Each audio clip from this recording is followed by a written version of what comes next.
Menindaklanjuti kelangkaan gas LPG 3 kg di Bali, Pertamina Patra Niaga Region Jatim Balinus wilayah Bali menggelar rapat koordinasi pada Kamis, 6 Februari 2025 di kantor cabang Pertamina Patra Niaga, Denpasar. Dalam rapat tersebut, seluruh pemangku kepentingan diinstruksikan untuk menyelesaikan kelangkaan gas LPG 3 kg paling lambat minggu ini. Kesimpulan dari pertemuan dari ini apa yang bisa diambil? Kesimpulan pertemuan ada jangka pendek, jangka panjang. Jangka pendek sebulan tadi semua stakeholder Pertamina, Iswana Migas, agen, kemudian pangkalan, bagaimana bekerja sama. Minggu ini sudah tidak lagi seruak kemarin-kemarin pasca 1 Februari ini. Dengan pola tadi kemarin itu ada operasi pasar, kemudian dijelaskan oleh Iswana Migas. Secara teknis sudah dijelaskan tadi. Gitu. BUMDes, BUMDes rencananya. Nah itu, ini kan begini, keinginan pemerintah dengan subsidi 87 triliun ke rakyat, ke masyarakat, dengan kriteria itu yang saya sebut tadi. Jadi masyarakat di TKS, kemudian petani, nelayan, UMKM, itu biar tepat sasaran. Nah, terus tidak membebani mereka. Nah, sekarang faktanya, banyak yang tidak tepat sasaran. Dari diskusi tadi kan ada faktor-faktor lain yang menyebabkan tidak tepat sasaran. Udah kita bahas tadi. Nah, karena tidak tepat sasaran. Kedua, harganya mahal.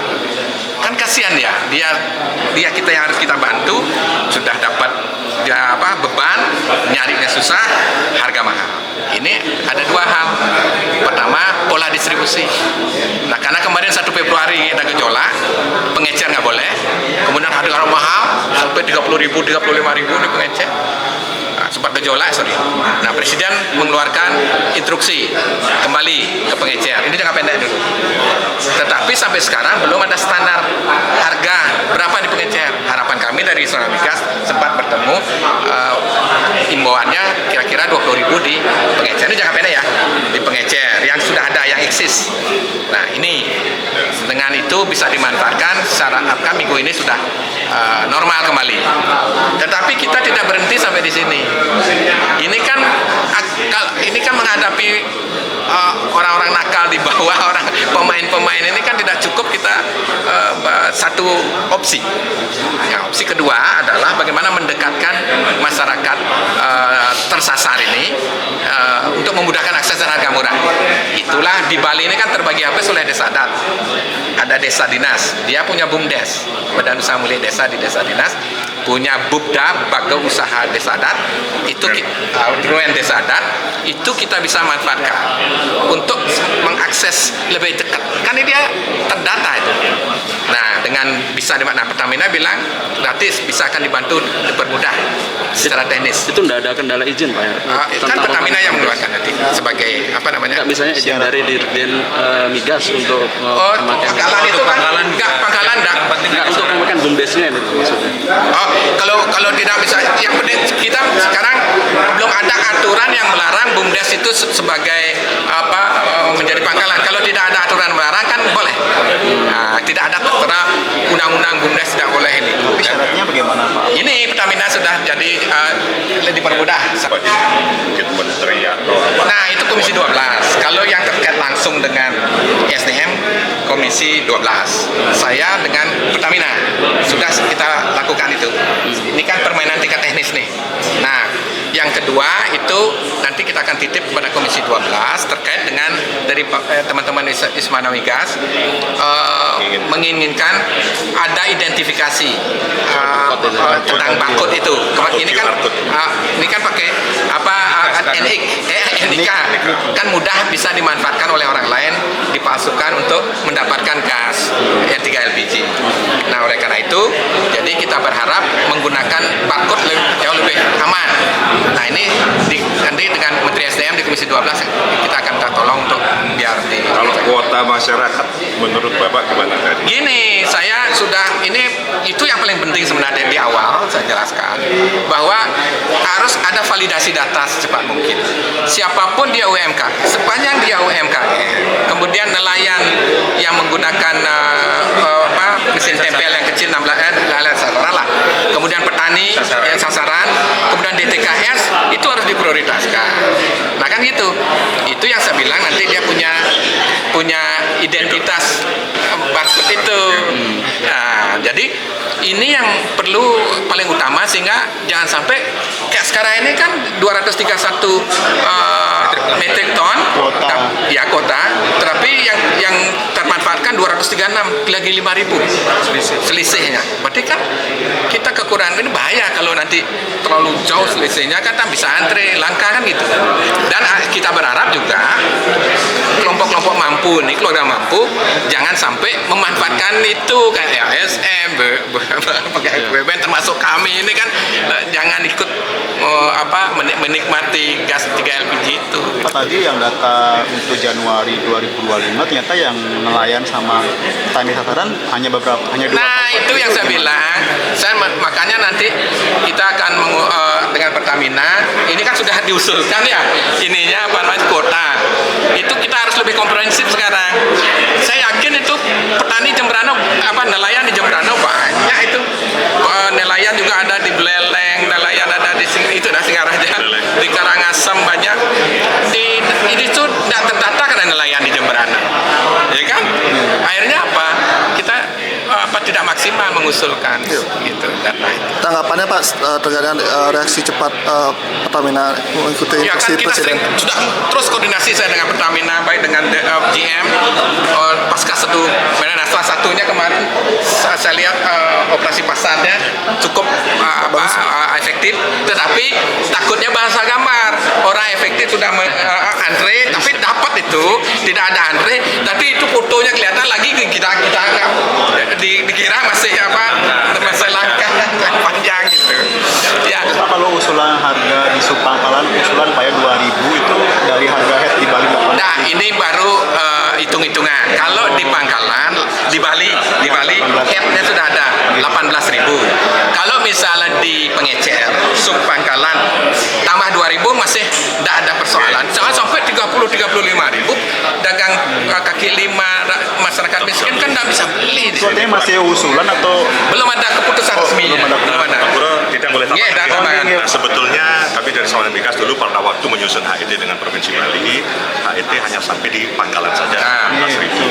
2.000 itu adalah himbauan tambahan dari Provinsi Bali untuk diberikan kepada pengecer yang sekarang namanya Subpangkalan. Yang tambahkan sedikit tadi, seperti Pak Alit katakan tadi, bahwa Bumda dan Bumdes diberdayakan untuk menjadi pangkalan, itu ada semacam pengawasan partisipatif di tingkat desa. Jadi bisa lebih kecil lagi pengawasannya. Plus kalau bisa, usul kami di Sawan Migas sampai DPP menambahkan QR code sebagai semacam cara transaksi di Subpangkalan, terutama di nelayan sasaran, terutama di petani sasaran, sehingga nggak ruwet lagi mereka harus mendata NIK dan sebagainya. Mereka tinggal datang dengan QR code, mengcopy apa yang terjadi di SPBU dengan Pertalite dan solar hari ini. Pengawasan di Pangkalan gimana Pak? Karena faktanya di atas head selama ini. Nah, pengawasan itu kan tentu sudah ada, rambunya sudah ada Pak. Pengawasannya kan ada dari Pangkalan banyak yang jual 20. Ya, itu kita tertibkan sekarang. Nah, melihat dari hal tersebut kita coba untuk Satgas sudah turun sering. 1 bulan sekarang ditingkatkan lebih dari 2-3 kali untuk mengontrol harga di Pangkalan.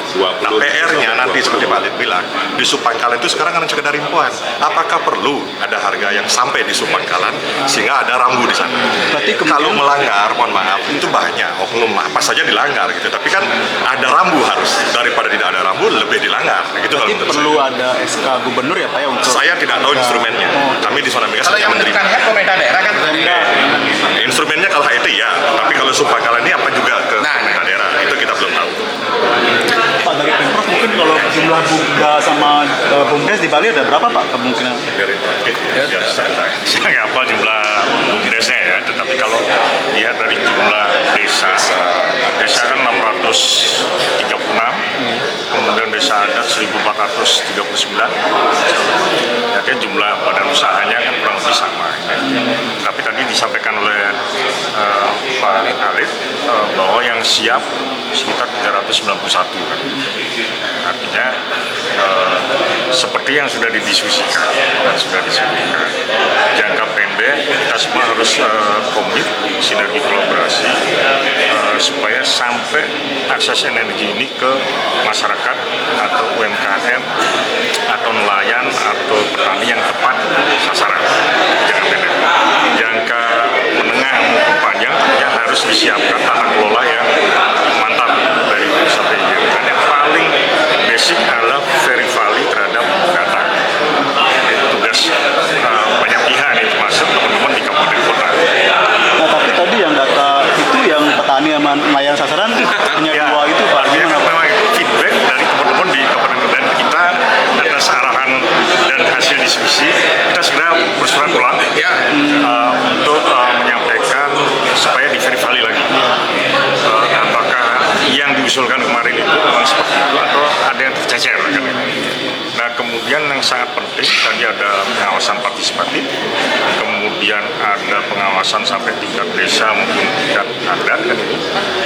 Tidak hanya pengawasan, ketambahan izin evaluasi. Jadi sangat penting. Apakah efektif tim ini ataukah seperti apa nanti? Akan ada pengawas independen yang dilibatkan, jadi sangat positif juga. Artinya kan independen, tidak ada tendensi apapun yang jelas untuk kepentingan rakyat. Kalau dari kami sih yang pasti ini sudah dalam tahap normalisasi ya. Jadi penambahan pengiriman berupa extra dropping sudah kami lakukan dari kemarin dan kami harapkan juga makin cepat makin baik. Mungkin ya, dalam minggu ini insya Allah udah selesai, udah normal kembali. Yang pengecer naik tingkat menjadi pangkalan Subpangkalan. yang ada di itu sekarang. Jadi memang mungkin agak mundur dulu saya infokan. Jadi sebenarnya pengecer itu bulan November 2024 kemarin itu sudah kami ajak untuk menjadi pangkalan resmi. Namun memang dari 6.250 pengecer yang sudah terdaftar di sistem kami di MAP itu yang tertarik hanya 23. Makanya kenapa itu? Nah, tanya sama ke rekan-rekan pengecer, saya juga nggak tahu. Yang pasti dari kami, kalau yang pasti untuk penambahan pangkalan tidak ada biaya tambahan untuk perizinan. Sekarang kan sudah 5.000 Pak. Itu pengadaan untuk LPG di pengecer yang menjadi sub seperti apa? Kan mereka udah punya tabung sendiri kan, jadi. Jadi pengecer itu di kita langsung berubah. Jadi pengecer yang sudah terdata, yang sudah pernah transaksi sebelumnya di sistem kita, itu langsung berubah nomenklaturnya menjadi subpangkalan. Udah itu aja yang membedakan.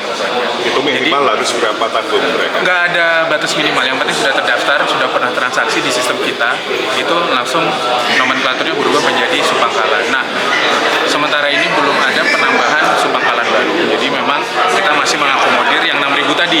Yang 6.000 tadi kan jika dibandingkan sama pangkalan resmi lebih banyak pengecer kan. Nah, yang 6.000 tadi udah kita akomodir, udah kita ubah nomenklaturnya di sistem kami menjadi subpangkalan. Untuk harga di Subpangkalan tetap Masih belum tahu. Subpangkalan tadi tuh yang Pak Alit bilang sampaikan itu belum ada keputusan.